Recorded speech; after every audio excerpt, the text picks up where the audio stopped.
do céu, que admiração. Meu Deus, como é que pode uma coisa dessa?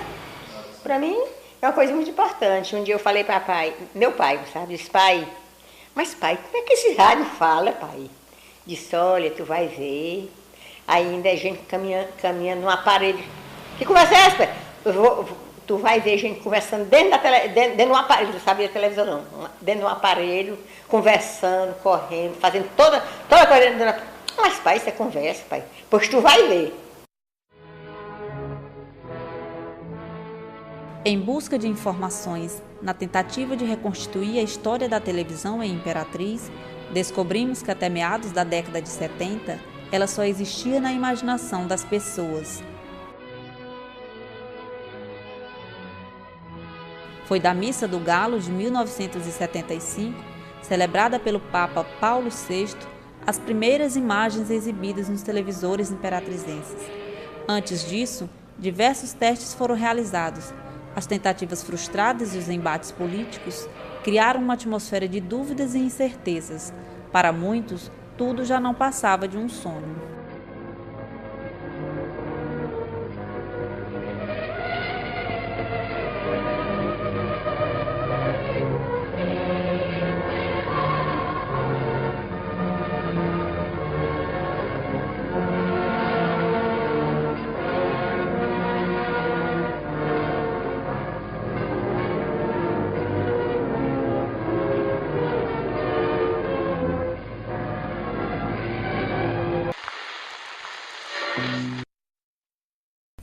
Aqui foi por onde tudo começou, né?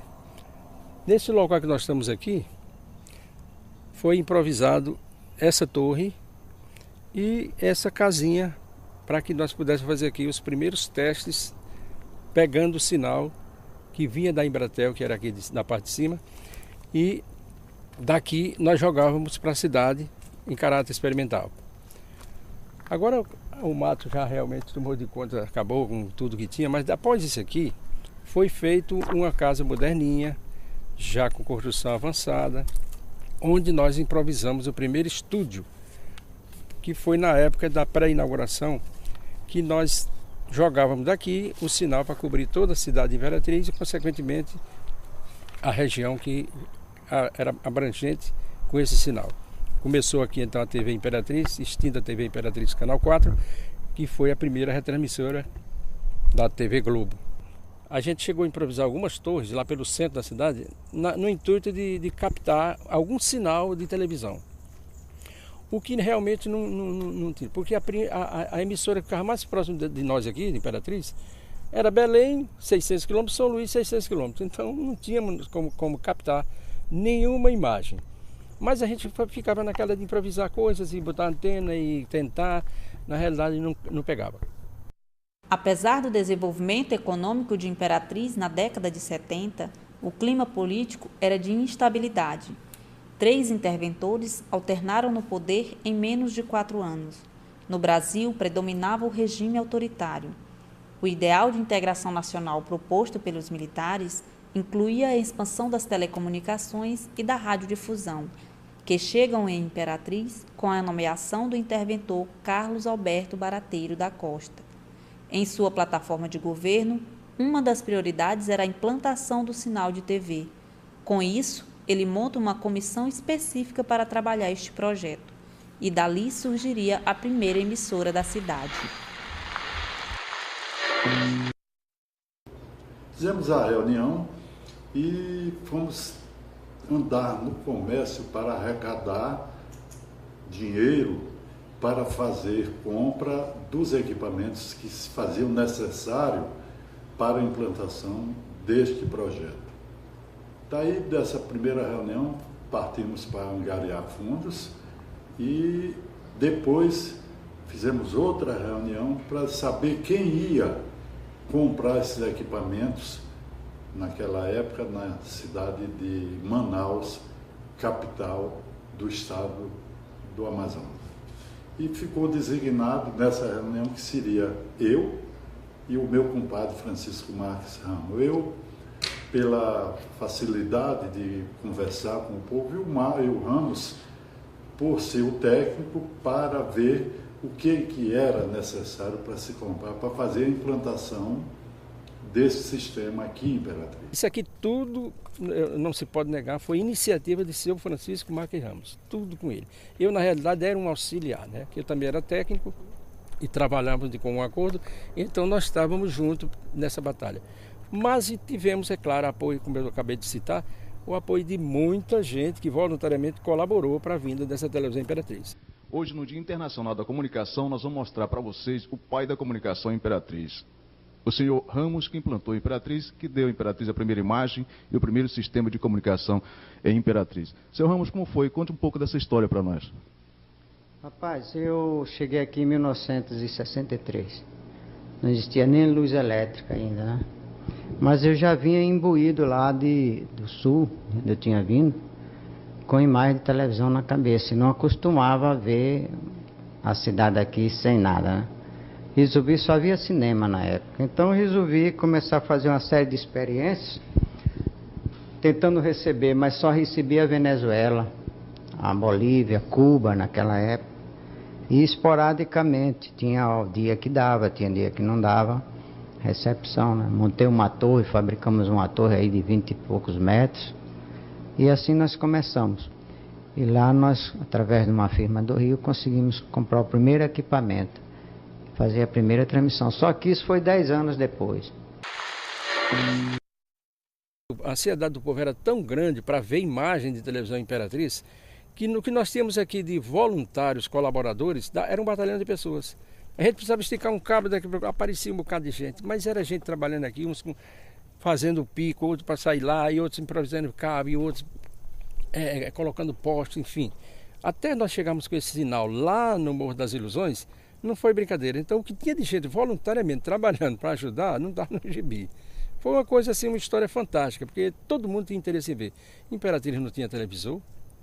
Quem possuía aparelho de televisão Imperatriz eram os baianos, os mineiros, esses imigrantes que vinham para a Imperatriz trabalhar com madeireira, que na época que era a febre do arroz e da madeira. Então, esses imigrantes aqui traziam seus aparelhos e guardavam. Que quando nós colocávamos o primeiro sinal, aí todo mundo tirava seu televisorzinho lá do armário, preto e branquinho ainda antigo, né? Felicidade, quando chega essa coisa de televisão Imperatriz vai ser fantástico, né? Na realidade a gente só tinha o quê? Cinema. Só o Cine Muiractã, já o Cine Fides, na época tinha o Cine Fides. Mas a alegria da televisão foi fantástica quando chegou. Os caminhões carregados que vinha de Teresina para o Armazém Paraíba e que vinha de Fortaleza para as casas pernambucanas, não dava tempo o caminhão parar na porta. Todo mundo, esse aparelho já é meu, anota aqui, me dá aqui, por favor. Aquela alegria fantástica. Foi realmente um momento fantástico essa coisa de televisão Imperatriz. O maior problema foi na implantação do primeiro projeto, que era do município. Então, dificuldade muita. Tinha que, naquela época, os aparelhos que hoje são bem baratos em relação àquela época, eram muito caros. Então, também para se trazer, para importar era muito caro, para importar. E aí tinha que buscar na Zona Franca de Manaus. Corria o risco de ser pego a mercadoria sem estar devidamente legalizada. Então, esse era o maior entrave. Apesar da euforia geral, a iniciativa ainda era vista com desconfianças. As tentativas de captar o sinal eram pautas constantes do único meio de comunicação que existia na cidade. A descrença no feito batizou o local onde foi instalada a torre de transmissão. Na época nós tínhamos o Jornal Progresso, que criticava muito esse fator de vir ou não vir televisão para a Imperatriz. Então começaram a dizer que essa televisão não saía, isso é uma ilusão. Aquilo lá, naquele morro lá onde estão montando aquela torre, aquilo é coisa de ilusão. Então o Jurivê Macedo, que era o colunista do jornal na época, ele dizia na página dele, escrevia todo dia: sinal de televisão não existe, aquilo é o Morro das Ilusões. Então foi batizado exatamente esse morro aqui, do Facchini, como Morro das Ilusões. E aí quando eu cheguei aqui falavam isso. Falavam igual fala para mudar aqui para Maranhão do Sul. Era o jeito que falava que ia ter televisão aqui. Ninguém acreditava em nada, ninguém acreditava. Aí quando chegou foi uma novidade. Eu não pude comprar, porque Eu não tinha condição de comprar uma televisão, assistia na casa da vizinha, da dona Eulina. A Missa do Galo, era até a Missa do Galo. Ó, nem novela eu não assisti nesse dia 24, que ela inaugurou, nem a novela eu não assisti, porque eu cheguei tarde do serviço. E aí teve a Missa do Galo, aí fui levar minha mãe para ir ver minha madrinha que me criou. E ver a missa dele, que a dona Hilda veio e me chamou que já ia começar, eu fui e levei a mamãe para lá. Em 76, eu ganhei uma televisão emprestada. Uma televisão emprestada e quando a gente comprou outra. Aí pronto, fiquei toda a vida sempre sem faltar televisão para mim, graças a Deus. Eu vim conhecer televisão em 77. Ver. Saber que existia eu já sabia. Agora ver uma pela primeira vez, foi em 1977, num bairro por nome Coco Grande, no antigo posto Esplanada. Eu morei lá. Então lá eu conheci televisão pela primeira vez e eu vi pela janela da minha vizinha. A televisão era preto e branco, né, naquela época. Aí a gente assistia, quem não tinha televisão aqui, em minha casa, e tinha na casa da minha sogra. Aí a gente ia para lá tardezinha, assistia lá uma parte de novela e o Jornal Nacional. Aí ela desligava e pronto. Ela ia dormir e a gente vinha para casa. Naquela época a televisão era mais ou menos preto e branco, só quem possuía era altos milionários, pobre não via televisão, não assistia. Mas eu tinha uma mãe, né, que comprou uma e era tão difícil, agrupava os vizinhos todos, porque ninguém tinha, né? Aí se agrupava os vizinhos todos para assistir a Voz do Brasil. E quando o jornalista dizia boa noite, o povo que estava assistindo dizia boa noite. Tem uma televisão, ia bater lá, assistir esse programa, ficava até tarde. Depois que acabou o movimento de rádio, o cara ia para casa do vizinho assistir a notícia tudinho, via aquele rádio falar, como é que falava aquilo ali. Minhas filhas pequenas, 12 anos, 11 anos, elas já começaram, elas... por exemplo, os artistas, elas namoravam, elas ficavam, o meu é esse, o meu é Tony Ramos, a outra, não, o meu é Vanderlei Cardoso, é Gerra Adriane, era assim, elas aqui, tinham 3 filhinhas, era uma novidade para elas. E o pai se zangava, ele ciumava até. Aqueles primeiros beijos que se via, os pais diziam, tira as crianças da sala, que não pode assistir, ver isso é imoralidade. Né? Já tinha isso, naquela época o povo era muito arcaico. Eu me escondia atrás das cadeiras para poder assistir a novela, porque eu achava muito interessante a Dona Redonda, né, que ela explodia. Que ela ia comendo, comendo, comendo, e aquilo para mim era uma festa. Minha mãe nunca via que eu estava assistindo. A TV Imperatriz entrou no ar apenas como retransmissora. Para compor a programação, entre 1975 e 1978, a Prefeitura manteve contrato com a Rede Globo e a TV Tupi e trouxe para os imperatrizenses as novelas, os programas de auditório e os telejornais. Nos anos seguintes, surgiram as TVs Tropical e Carajás, que deram início às produções locais. Já as redes de comunicações surgiram nas décadas de 80 e 90.